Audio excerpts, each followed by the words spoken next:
Hello, sue.oneschuk here, continuing the workbook lessons of A Course in Miracles.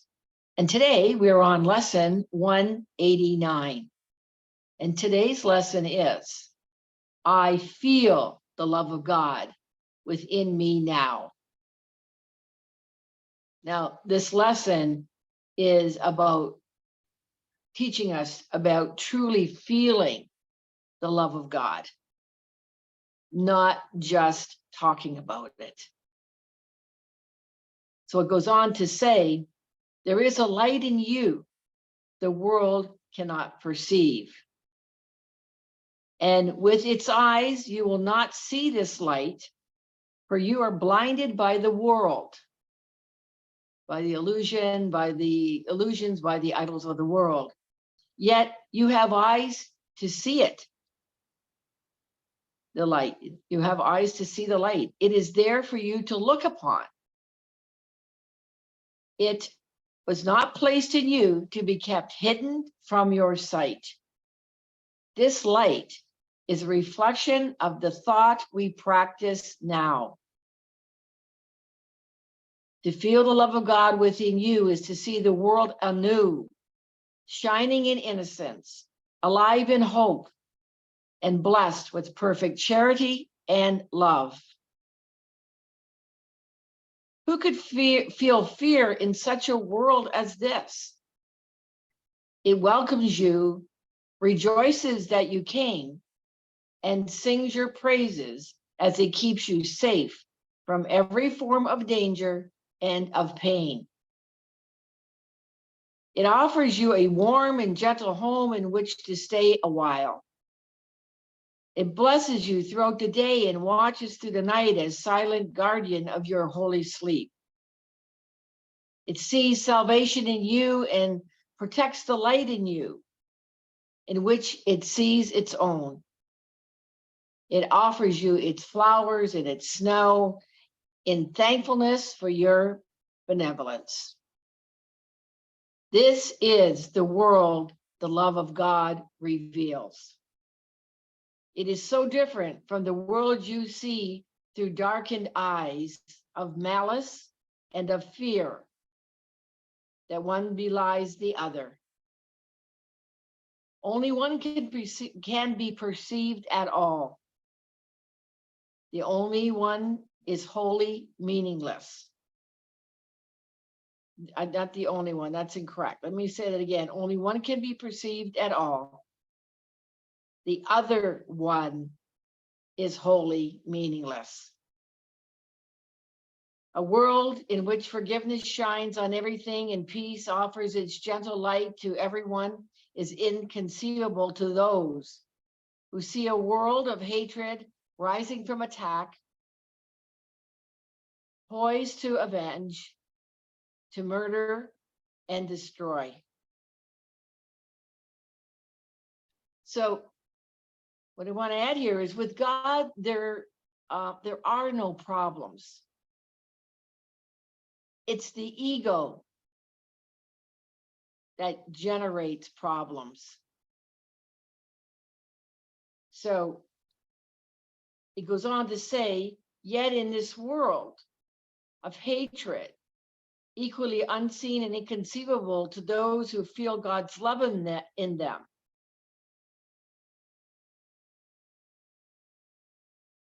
So I want to read that again. Yet is the world of hatred equally unseen and inconceivable to those who feel God's love in them.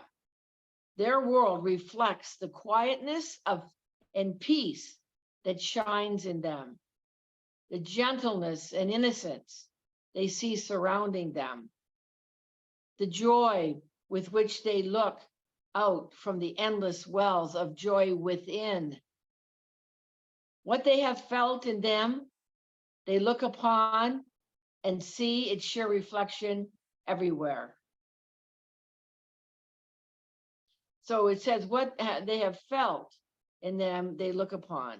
So that's, when you feel the love of God, because all seeming problems are resolved in the peace of God, in that space of feeling the love of God. It says, what would you see?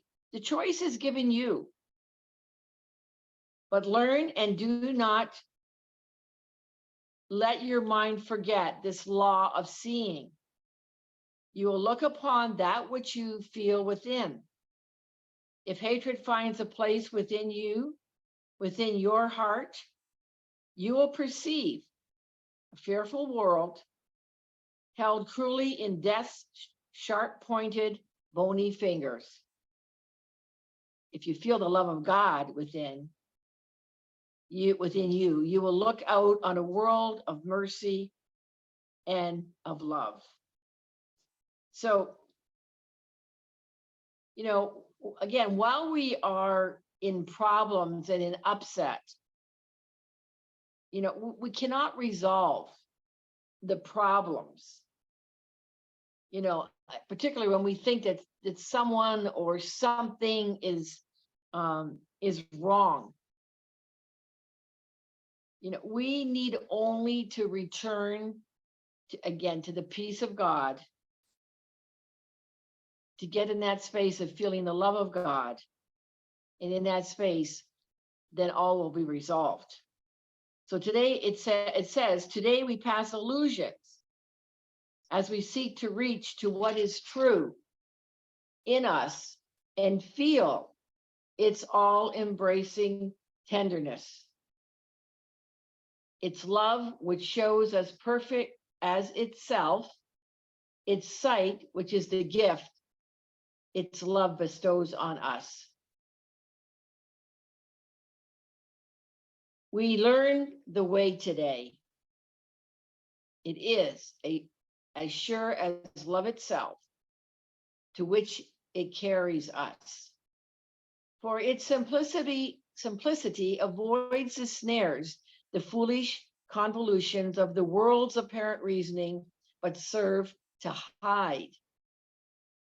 It says, simply do this. Be still and lay aside all thoughts of what you are and what God is. All concepts you have learned about the world, all images you hold about yourself. It says here, empty your mind of everything it thinks it is, true or false, or good or bad, or every thought it judges worthy, and all the ideas of which it is ashamed. Hold on to nothing. Do not bring with you one thought the past has taught, nor one belief you have learned before from anything. It says, forget this world, forget this course, and come with holy empty hands unto God, unto your God. Now, I want to add here where it says, to forget this course. It's suggesting that you do this simply for a short period of time as you sit in stillness, clearing your mind of everything and being in that total place of peace, letting go of everything that you know. And one of our biggest issues is letting go of our I know mind. Everything that we know is from the past. There's no place for new possibilities to turn up. With God, all things are possible when we're constantly trying to figure it out. So this lesson is giving us, the tool, the opportunity to take on, again, being still and lay aside all thoughts.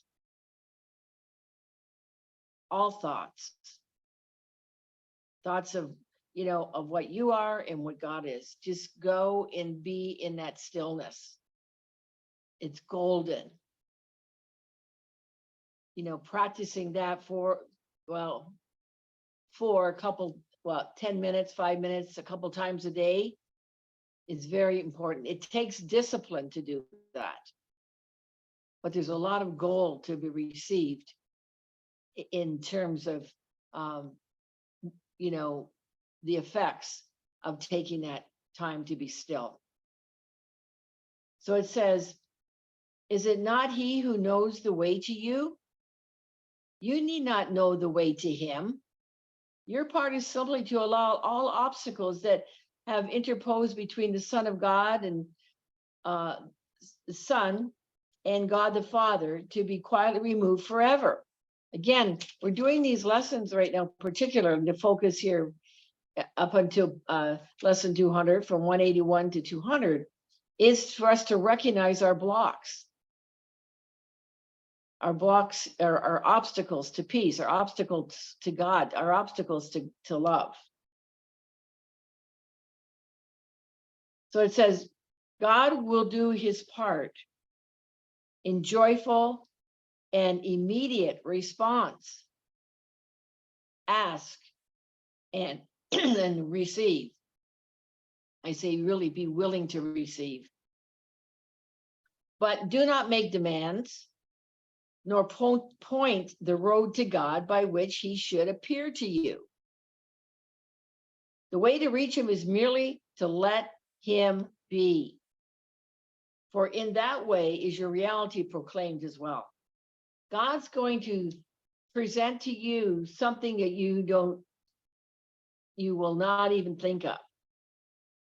We think we have the answers, but here we're letting go and turning everything over to God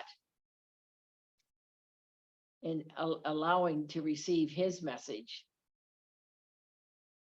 his love. And so today we do not choose the way in which we go to him, but we do choose to let him come. And with this choice, we rest. And in our quiet hearts and open minds, his love will blaze its pathway of itself. What has not been denied is surely there, if it be true and can be surely reached. God knows his Son and knows the way to him. He does not need his Son to show him how to find his way. Through every open door, his love, God's love, shines outward from its home within. It lightens up the world in innocence. And the end of this lesson is a prayer. Father, we do not know the way to you, but we have called and you have answered us.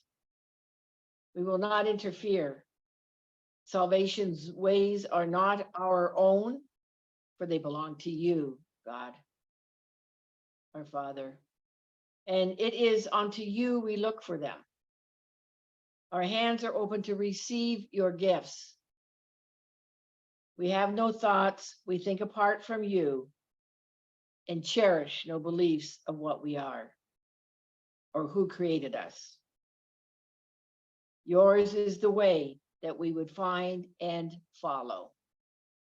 And we ask, but that your will, which is our own as well, be done in us, in the world, that it become a part of heaven now.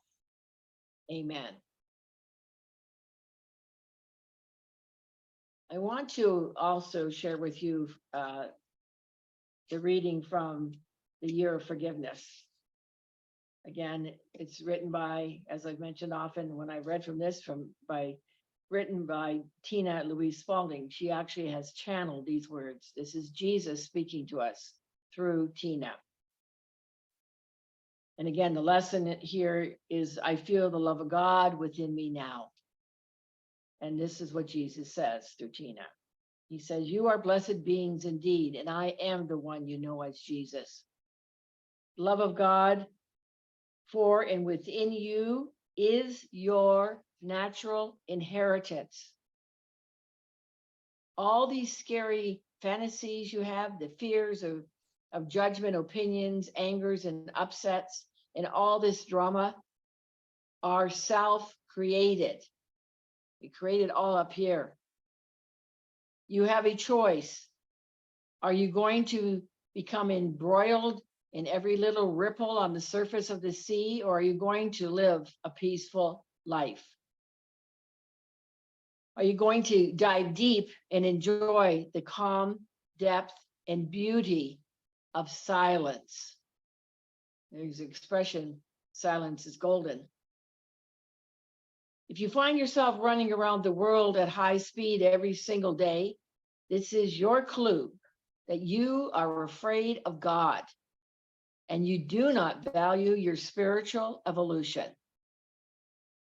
This is your clue. You are distracting yourself from some deep fears you hold.